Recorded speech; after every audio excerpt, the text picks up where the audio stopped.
जय हिंद प्यारे बच्चों, क्या हाल चाल, कैसे हो आप सब? बढ़िया होगे। और आज हम सभी बात करने वाले हैं, आपने थंबनेल पे भी देख लिया होगा, how to get 70 out of 70 in physics. Physics subject में 70 अंक कैसे प्राप्त करें। कोई चीज मुश्किल नहीं है इस दुनिया में। जो चीज आप सोच सकते हो वो पा भी सकते हो, बस हौसले बुलंद होने चाहिए। कहा जाता है इतिहास लिखने के लिए कलम की नहीं, हौसलों की जरूरत होती है। और अगर हौसले आपके बुलंद हो तो जीवन में कुछ भी पाया जा सकता है।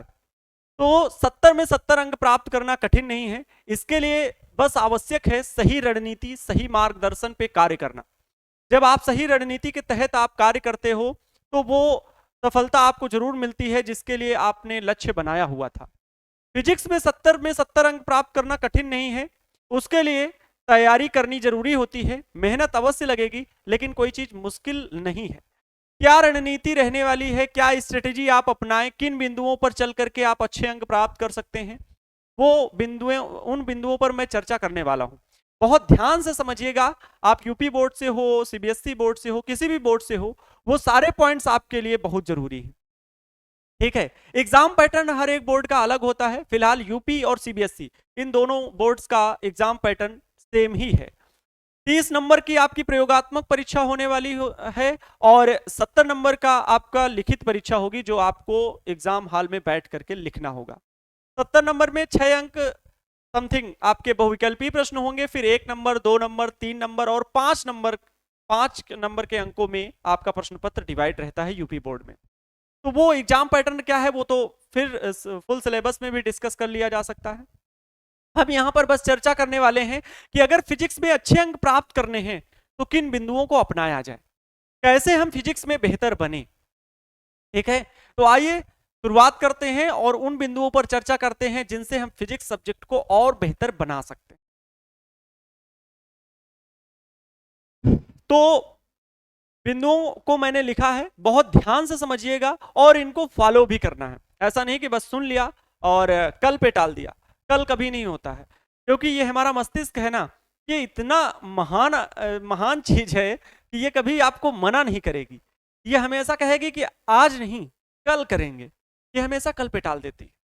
इस मस्तिष्क को रोकना और इसको अपने वश में करने के लिए बहुत सारी आदतों को आपको अपने वश में करना होगा, बहुत सारी चीजों को आपको त्यागना होगा। हो सकता है कुछ कष्ट भी उठाना पड़े आपको, लेकिन यह जरूरी है। आपका मस्तिष्क कभी ना नहीं करेगा, ये इसकी एक खास बात है। कभी ना नहीं कहेगा कि नहीं ये काम ना करो, आज 11 बजे तक ना पढ़ो, ये नहीं कहेगा। पढ़ेंगे, कल पढ़ेंगे, ये कल पे टाल देता है। जिन बिंदुओं को मैं बताने वाला हूं, आज से बल्कि अभी से आपको अपनी तैयारी शुरू कर देनी है। तो जिन बच्चों का लक्ष्य है, जानते हैं कंपटीशन बहुत अच्छे लेवल में पहुंच गया है, इसके लिए आपका एक ही हथियार है, वेपन्स है, वो है आपका एजुकेशन, जो आपको अच्छा बना सकता है। किसी अच्छी जॉब में हो या अच्छी प्लेसमेंट हो या समाज में एक अच्छा व्यक्तित्व प्रदान करने के लिए आपके लिए एजुकेशन बहुत महत्वपूर्ण। तो चलिए फिजिक्स के बिंदुओं को समझते हैं, किस प्रकार इन बिंदुओं को आप फॉलो करके अच्छे अंक प्राप्त कर सकते हैं। पहला बिंदु है reading book. Reading book, NCERT book से पढ़ें। फिजिक्स को समझने के लिए बुक रीडिंग बहुत जरूरी है। घर पे आप बुक रीडिंग अगर नहीं कर रहे हो तो गलत बात है। आप हमसे सीख रहे हो, कहते हैं एंजॉय सर, आनंद सर, बहुत सारे नाम दिए हो, आनंद अवस्थी, तो A2 सर भी बोलते हैं, कुछ लोग A स्क्वायर भी बोलते हैं। हर एक बच्चों का ये प्रेम है और आप सबकी ताकत और ऊर्जा ही हमारे पास है, हमें ये बनाने पे मोटिवेट करती है कि नहीं बच्चों के लिए और कुछ अच्छा करें। तो ये तो मार्गदर्शन आपके द्वारा हमें मिल जाता है। बिल्कुल, हम सभी एक दूसरे से सीखते रहते हैं। तो जरूरी क्या है, आप किसी भी सब्जेक्ट टीचर से पढ़ रहे हो, कोई भी सब्जेक्ट पढ़ रहे हो, आप पढ़ते हो, लेकिन कभी कभी लेक्चर में टीचर के द्वारा हो सकता है कुछ बातें छूट जाए, क्योंकि वो लेक्चर जो होता है वो पर्टिकुलर किसी टॉपिक को उठा करके जो सब्जेक्ट टीचर होता है वो उसको एक्सप्लेन करता रहता है और कुछ बातें हो सकता है उससे मिस हो जाए। इसके लिए बहुत जरूरी है कि आप घर पर बुक रीड करें। जब आप बुक रीड करोगे तो बहुत सारी बातें खुद से सीखोगे। सबसे बड़ा प्रभाव क्या होगा, भाषा शैली। जो आपका स्पष्टीकरण लिखने का, किसी प्रश्न उत्तर लिखने का जो ढंग होगा, उसमें कुछ ऐसे शब्द आपके अंदर आपकी वोकैबुलरी में शामिल हो जाएंगे जिससे कि आप जब प्रश्नों का उत्तर लिखोगे तो वहां पर अच्छे अच्छे शब्द प्रयोग करोगे, जिससे एग्जामिनर जब आपकी कॉपी चेक कर रहा होगा तो वो आपके शब्दों से देख करके ही मोहित हो जाएगा और आपको पूरे पूरे अंक प्रदान करके ही आगे बढ़ेगा। तो इसलिए ये बहुत जरूरी होता है कि आप जब बुक रीड करें ताकि आपका स्पष्टीकरण और बेहतर हो सके। प्रोनाउंसिएशन भी हिंदी में और अच्छे अच्छे शब्दों में अच्छा हो जाता है। इंग्लिश में है तो इंग्लिश में प्रोनाउंसिएशन फ्लुएंटली, स्पीड उसकी अच्छी हो जाती है। तो बुक रीडिंग करें और ये भी नहीं मन मन भुनभुनाते हुए नहीं, हल्की सी वॉइस हो, ठीक है, हल्की सी वॉइस होनी चाहिए, बहुत लाउड नहीं कि घर वाले जग जाएं, थोड़ी सी स्पीड होनी चाहिए। एनसीईआरटी बुक से पढ़ें। ऐसा क्यों सर? क्योंकि रेफरेंस बुक क्या होती है, वो शॉर्टकट में बनाई होती हैं। प्रैक्टिस के लिए एनसीईआरटी रेफरेंस बुक जरूर यूज करें, लेकिन कॉन्सेप्ट के लिए, कॉन्सेप्ट समझें, कॉन्सेप्ट समझने के लिए आप एनसीईआरटी बुक फॉलो करें, क्योंकि इसमें कॉन्सेप्ट गलत नहीं होते हैं। बहुत सारे स्पेशलिस्ट टीचर्स के द्वारा, स्पेशलिस्ट टीम के द्वारा इसे चेक किया गया होता है, तब ये जाके बुक मार्केट में आती है। क्योंकि राष्ट्रीय बुक है, राष्ट्रीयकृत अनुसंधान के द्वारा ये बनाई गई बुक है, तो इसलिए इनमें गलतियां नहीं होती हैं। जो शोध होता है उस शोध को फिर से सही करके यहाँ पर लिखा जाता है। तो एनसीईआरटी बुक जरूर आप पढ़ें, क्योंकि एनसीईआरटी बुक के जो कॉन्सेप्ट होंगे वो ज्यादा अच्छे होंगे। हो सकता है और कोई बुक हो रेफरेंस, उसमें कुछ एरर हो सकती है, वो उसको लेकर के आप कोर्ट भी नहीं जा सकते। वहां पे लिख देते हैं नीचे बुक वाले सही सीधे सीधे, इसके लिए कोर्ट प्रकाशन जिम्मेदार नहीं है। तो इसलिए इन बातों का ख्याल रखें और एनसीईआरटी बुक से जरूर पढ़ें। रेफरेंस बुक से आप प्रैक्टिस जरूर करें, क्योंकि एनसीईआरटी बुक में थोड़ी सी प्रैक्टिस कम होती है, क्वेश्चन की प्रैक्टिस कम दी हुई। अगला पॉइंट क्या है? अपनी हैंड रिटेन नोट्स बनाएं। अपनी हैंड रिटेन नोट्स बनाएं। हालांकि हमारे द्वारा भी आपको टेलीग्राम चैनल पे हैंड रिटेन नोट्स और पीडीएफ नोट्स टाइप की हुई पैनल पीडीएफ आपको प्रोवाइड कराया जाता है, लेकिन उससे बेहतर है आप अपनी हैंड रिटेन नोट्स भी बनाएं। ये तो हमारी द्वारा एक सुविधा उन आलसी विद्यार्थियों के लिए है जो जन्नी मैया की कसम खा के बैठे हैं कि नहीं सर, ब्रह्मा जी आ जाए फिर भी हम पढ़ने वाले नहीं हैं, आप हमें पीडीएफ भेजो, हम याद कर लेंगे, हम रटने में तैयार हैं, वही टीपू सुल्तान है जो सर आपने बनाया था। ये उन लोगों के लिए सुविधाएं हैं। बाकी हैंड रिटेन नोट्स आपको बनाना चाहिए प्यारे बच्चों। हैंड रिटेन नोट्स जब आप बनाते हैं तो आपकी लेखन कौशल जो है, आपकी जो लिखने की जो तरीका है उसमें सुधार होगा, उसमें उसकी गुणवत्ता में सुधार आएगा। तो हैंड रिटेन नोट्स बनाएं, जिससे आप फिगर कैसे बना रहे हो, डायग्राम कैसे लिख रहे हो, वो सब वहां पर टॉपिक क्लियर हो जाते हैं। तो हैंड रिटेन नोट्स खुद से बनाएं, ये चीज क्लियर कर लें। तीसरा पॉइंट है प्रत्येक दिन डेरिवेशन अवश्य करें। जिन बच्चों को आलस आता है नहीं सर डेरिवेशन नहीं हो रहा है हमसे, डेरिवेशन नहीं कर पा रहे, एक डेरिवेशन को 5 बार करो, एक एक दिन करके करो, लेकिन डेरिवेशन भाई करो। एक डेरिवेशन एक दिन में जरूर तैयार करो। 150-200 डेरिवेशन होंगे, मुझे लगता है 150 डेरिवेशन इंटरमीडिएट की ही बुक में हो जाएंगे। हर एक चैप्टर से 7-8, 8-10 ऐसे डेरिवेशन देखोगे तो चैप्टर सारे 20-22 चैप्टर जोड़ डालो तो बहुत हो जाओगे, समझ रहे हो? तो इसलिए 100+ अगर डेरिवेशन है, अगर एक एक दिन नहीं करोगे तो कैसे फॉलो करोगे? फिर आपके न्यूमेरिकल भी सॉल्व करने हैं, इसलिए एक दिन में एक डेरिवेशन जरूर करो। जैसे आपके लिए हर रोज खाना जरूरी होता है, खाना खाते हो तभी आपको कार्य करने में मजा आता है, आपको ऊर्जा मिलती है, ठीक वैसे ही फिजिक्स को अच्छा और बेहतर बनाने के लिए ये एक डेरिवेशन, जब आप इंटरमीडिएट जैसे क्लास में पढ़ रहे हो तो एक डेरिवेशन बहुत जरूरी है, क्योंकि डेरिवेशन की स्टेप क्या होता है कई बच्चे भूल जाते हैं। इसलिए एक डेरिवेशन रोज रोज करो, ये अपने रूटीन में शामिल कर लो। यहाँ पर बहानेबाजी ना करें, सीरियस होकर इस वीडियो को कंसल्ट करें, देखें और समझें, इसको बार बार देख लें टॉपिक, ये पूरे बिंदुओं को, और अपनी जगह पर बोर्ड जहां स्टडी रूम हो उस जगह पर एक पोस्टर में लिख करके चिपका लें, ताकि आप जब भी देखें और एक स्टेप देखें कोई मिस तो नहीं हो रहा है, तो अगर मिस हो रहा हो तो उसे फॉलो करें। दूसरा, फार्मूला सीट चैप्टर वाइज बना, ये बहुत इंपॉर्टेंट है, सबसे ज्यादा जरूरी प्यारे बच्चों यही है। फार्मूला सीट जो है वो आप बनाएं खुद से, प्रत्येक चैप्टर की फार्मूला सीट बनाएं। इससे क्या लाभ होगा?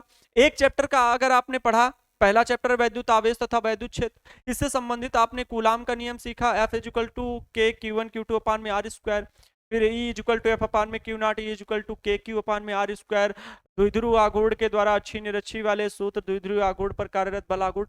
मतलब पहले चैप्टर के लगभग 12-15 जो फार्मूले बने, उन्हें जब आप एक जगह पर लिख लोगे तो फायदा क्या मिलेगा? उससे जब आप न्यूमेरिकल सॉल्व करोगे तो आपके मन में तुरंत, क्योंकि इंटरप्रिटेशन का काम जब होता है, आपको दी गई वैल्यू लिखी हुई है सामने, पर आपको फार्मूला नहीं याद आ रहा है कि बल आघूर्ण का फार्मूला क्या था जब द्विध्रुव आघूर्ण पर आघूर्ण कार्य करता है, जब वैद्युत द्विध्रुव पर आघूर्ण कार्य करता है तो कैसे क्या फार्मूला था वो नहीं अगर आपको याद आ रहा है तो फिर वहां पर फेल हो जाओगे। उसके लिए ये बेहतर तरीका है कि हर एक चैप्टर की आप फार्मूला शीट आपके पास बनी हो, इससे समरी हो जाती है, इसे समरी बोलते हैं। आपको रिवीजन हो जाएगा फार्मूले का। जब आपके मन में फार्मूला बना हुआ है, आपको याद है, तो जो डेरिवेशन भी आएगा उसमें भी आपको अपना लक्ष्य पता होगा कि हमें ये फार्मूला सॉल्व करना है, और ये फार्मूला जब सॉल्व करना है तो इसमें मदद मिलेगी कि अगला स्टेप हम कौन सा उठाएं। डेरिवेशन में हो सकता है आप एक स्टेप भूल गए हो, लेकिन अगर आपको लक्ष्य पता है तो अरे इसमें तो ये भौतिक राशि लानी है, तो इस भौतिक राशि का सूत्र हमें यहां पर कैसे बनाएं कि ये भौतिक राशि मिल जाए, तो बहुत मदद करेगा। इसलिए फार्मूला सीट हर एक चैप्टर की बनाएं और खुद से बनाएं, लिखते हुए चलें, इससे बहुत ज्यादा आपको लाभ होगा। वो चैप्टर पूरा समराइज होगा। कोई मौखिक कुछ पूछ लेता है कि बताओ दो आवेशों के बीच की दूरी अगर घटा दें तो वैद्युत बल क्या होगा, अगर आपको फार्मूला पता है, दूरी घटेगी बल बढ़ेगा, नजदीक आएंगे दोनों। तो ये चीजें अगर आप क्लियर रहेंगी, फार्मूला पता होगा, तो ऐसे मौखिक प्रश्नों के भी जवाब तुरंत दे देंगे। और कोई भी व्यक्ति, कोई भी अगर वाइवा होता है फिजिक्स से रिलेटेड, कहीं इंटरव्यू होता है फिजिक्स से रिलेटेड, तब जान लीजिए इसी तरह के मौखिक प्रश्नों को पूछा जाता है जो फार्मूले बेस्ड होते हैं। बस उसमें कौन घट रहा है, कौन बढ़ रहा है, किसका मान ज्यादा हो रहा है, ये कम, ये सब चीजें पूछी जाती हैं। तो अगर फार्मूला आपको तैयार होगा तो जरूर आप उन प्रश्नों का उत्तर बेहतर तरीके से देख पाओगे। प्रैक्टिकल में भी ये आपकी बहुत मदद करेगा। तो प्यारे बच्चों, फार्मूला सीट जरूर बनाएं, हर एक चैप्टर की सबकी बनी होनी चाहिए। ये लाइफ टाइम काम करने वाला है, ये एक बात और खास बात है, लाइफ टाइम, क्योंकि आप हमेशा के लिए फार्मूला लिखे हुए हैं। फिजिक्स में पढ़ने का मन हुआ, फार्मूला उठा लिया, अरे बहुत बढ़िया फार्मूला याद हो गया, बस हमें फिजिक्स आती है ना। अगला पॉइंट है PYQ, previous year question paper chapter wise हल करें। हर एक चैप्टर के previous year question paper solve करें। सबसे बेहतर है अनसॉल्व। जब आप एग्जाम टाइम, आपका एग्जाम आने वाला हो, उस टाइम आप क्या करना है, आपको अनसॉल्व से क्वेश्चन सॉल्व करने। इससे क्या लाभ होगा सर? प्रश्न तो हम किताब से भी सॉल्व कर रहे हैं, तो इससे लाभ ये होने वाला है कि जब आप प्रश्नों के तरीकों को सीखते हो, अनसॉल्व से प्रश्न पूछने का ढंग क्या है, बोर्ड का, CBSE बोर्ड है, यूपी बोर्ड है, उसके पूछने का ढंग क्या है, ठीक है, उसके द्वारा प्रश्न पूछने के तरीके क्या हैं, वो आपको पैटर्न समझ में आता है। अच्छा, इस क्वेश्चन में ऐसे घुमा दिया हमें, तो वो तरीके आप वहां पर सीखते हो प्यारे बच्चों, ठीक है। तो इसलिए क्या करना चाहिए, आपको प्रीवियस ईयर क्वेश्चन पेपर जरूर सॉल्व करने चाहिए, अनसॉल्व जरूर सॉल्व करें, ताकि प्रश्न पूछने के तरीके जो हैं वो आपको पता लग सके, ठीक है। उसके बाद ये है रिवीजन। इसको मैं फुल मार्क देना चाहूंगा।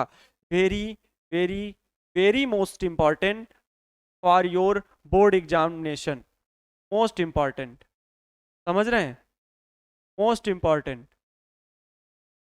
इसलिए ये तरीका जरूर अपनाएं, रिवीजन वाला। रिवीजन पर डे, फिर वीकली।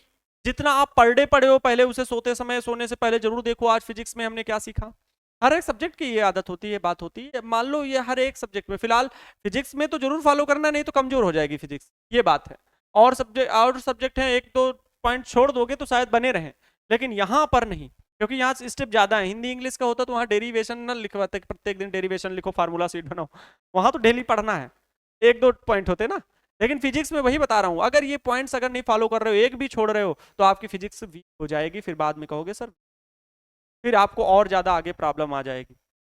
नीट की तैयारी कर रहे हो, जेई की तैयारी कर रहे हो, फार्मूला सीट हर जगह काम देगा, फार्मूला सीट हर जगह काम देने वाला है। और अभी जो फार्मूला सीट बना लोगे उसमें कुछ चीजें जो ऐड करनी रह जाएंगी, मान लो कुछ शॉर्टकट्स होते हैं वहां पर जेई और नीट के लिए, वो आप वहां पर अप्लाई कर लोगे, फिर आपको जेई और नीट में जो तैयारी करने का समय है वो कम लगेगा। आपने एक साल ड्रॉप ले लिया, इंटरमीडिएट के बाद नीट की तैयारी करने लगे, जेई की तैयारी करने लगे, है ना, तो उसमें एक साल के ड्रॉप में फिर आपको मेहनत कम करनी पड़ेगी, नहीं तो फिर वही आपको लगेगा कि 11th और 12th हमें फिर से पढ़ना है, और फिर समस्याएं उत्पन्न हो सकती हैं, हो सकता है आपका एग्जाम और बेहतर तरीके से ना हो पाए।